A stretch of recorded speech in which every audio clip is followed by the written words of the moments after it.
Greetings fam, if you've been watching the cinema camera space evolve lately, this one is honestly one of the most disruptive releases in a long time. It's not just Nikon making a video camera, it's Nikon teaming up with RED's color science and workflow DNA to build something aimed directly at filmmakers who want cinema quality in a compact body. If you're curious, click the link in bio while you watch this so you can check the latest price and bundle options.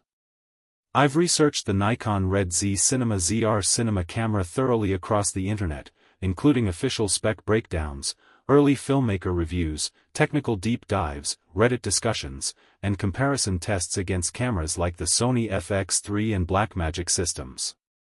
The goal here is to separate the real filmmaking value from the hype and understand how it performs in actual production environments, not just spec sheets. The Nikon Red Z Cinema ZR is built around a 6K full-frame sensor and is designed to bring RED cinematic color pipeline into a compact mirrorless-style body. What makes it stand out is its integration of REDCODE RAW, R3D NE, which gives filmmakers access to high-end color grading flexibility, dynamic range control, and a more cinema-negative style workflow compared to traditional mirrorless video formats. One of the biggest highlights is how flexible its recording formats are. Based on verified specs, it supports 6K up to 60 frames per second, 4K up to 120 frames per second, and multiple RAW formats including Nikon's NRAW and RED's R3D NE. That combination alone puts it in direct competition with more established cinema-style hybrid cameras, especially for creators who prioritize post-production control. Color science is where this camera really tries to separate itself. With RED's influence, the image pipeline is designed to retain highlight detail and shadow flexibility in a way that feels closer to dedicated cinema systems.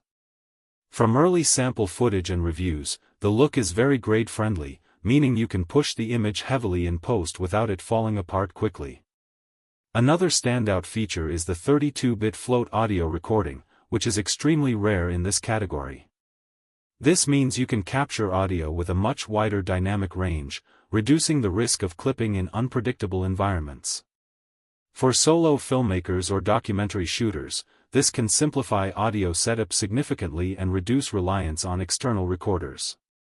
The hardware experience is also very modern and creator-focused. It includes a large 4-inch DCI-P3 display that is bright and color-accurate, making it usable even outdoors. It also has strong stabilization performance, advanced autofocus tracking for people, animals, and vehicles, and a compact lightweight body that makes it far more portable than traditional cinema rigs. However, there are real trade-offs that matter. While it's powerful, it's still a new ecosystem, so lens options, accessories, and long-term workflow maturity are not as established as Sony or Canon. Some users also point out that depending on your setup, you may need cages, external rigs, and storage planning due to heavy RAW file sizes.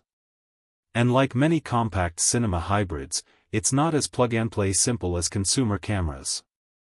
Overall, after thoroughly researching and comparing it with other cinema cameras in this category, the Nikon Red Z Cinema ZR stands out as a bold attempt to bring RED-level image processing into a more accessible body.